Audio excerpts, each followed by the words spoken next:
A little boy has died in a triple shooting. Kansas City police telling us this happened near 33rd and Agnes, but the driver, who was also hit, drove to a nearby fire station pleading for help. 41 Action News reporter Ariel Rothfield joins us live from that fire station about a half-mile away from where the shooting occurred. So Ariel, set the scene for us and break down what you've learned from police.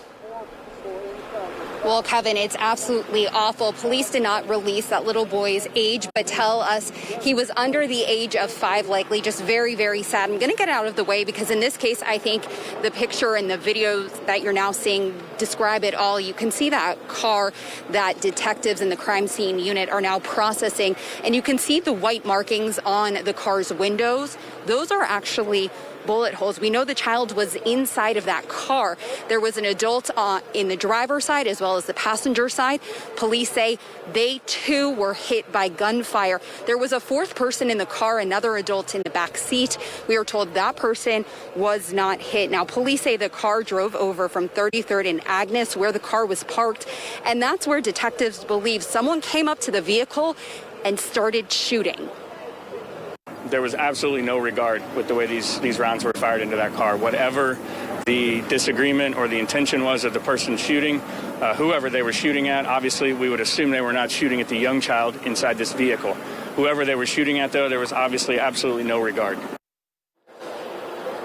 Kansas City's Mayor Quentin Lucas was here, as was Jackson County Prosecutor Gene Peters Baker. Both of them described their anger and frustration with the violence that's unfolding, and yet another young child's life was taken by gunfire. Again, they are extremely frustrated and angry. They said the community is now grieving, as is this family. If you know any information or you might have seen anything, you are asked to call police immediately. Reporting live in Kansas City, Ariel Rothfield, 41 Action News. Just a child, as Ariel mentioned. She also mentioned Mayor Quentin Lucas on the scene.